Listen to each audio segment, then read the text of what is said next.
এবার বিপদের মধ্যে মহাবিপদ।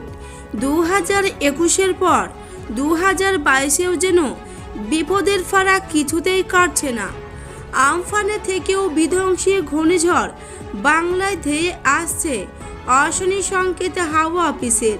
তো কবে কখন কোন সময়ে বাংলার কোন উপকূলে এই আমফানে থেকেও বিধ্বংসী ঘূর্ণিঝড়টি আছড়ে পড়বে, এই ঘূর্ণিঝড়টি যখন বাংলার উপকূলে আছড়ে পড়বে কেমন হবে এর প্রাকৃতিক ধ্বংসলীলা, কোন কোন এলাকাগুলি প্রবল ক্ষতির মুখে পড়তে চলেছে, কি অশনি সংকেত দিলেন হাওয়া অফিস, বিস্তারিত জানিয়ে দেব। তাই বিস্তারিত জানতে হলে ভিডিওটিকে না কেটে সম্পূর্ণ দেখবেন।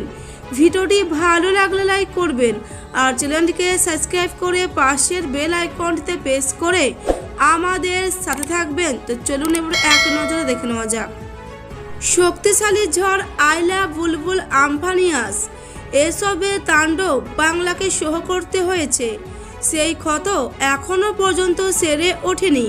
আর এমনই মুহূর্তে আবহাওয়াবিদরা জানাচ্ছে আমফানে থেকেও বিধ্বংসী ঘূর্ণিঝড় ধেয়ে আসতে চলেছে বাংলার উপকূলে। সম্প্রতি খড়গপুর আইআইটির গবেষকরা ইঙ্গিত দিয়েছেন বাংলা তথা ভারতের উপকূলে ঘূর্ণিঝড় প্রবণতা বাড়বে। শুধুই তাই নয়, এর বিধ্বংসী রূপও বাড়বে।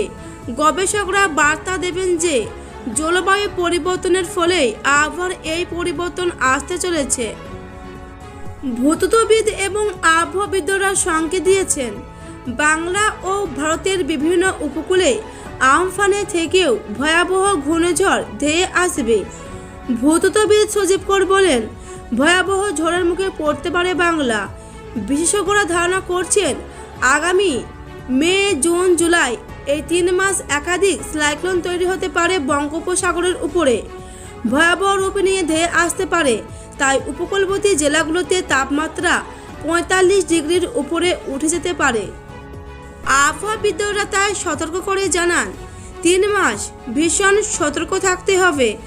আমফানি স্থলভাগে দীর্ঘস্থায়ী হয়েছিল আর এই ঘূর্ণিঝড় তার থেকে আরও দীর্ঘস্থায়ী হতে পারে বলে ধারণা করছেন গবেষকরা, এবং যে ভয়াবহ তাণ্ডব চালাবে তা আরও ভয়াবহ আকার নেবে এবং স্বাভাবিকভাবেই ব্যাপক ক্ষয়ক্ষতির সম্ভাবনা রয়েছে।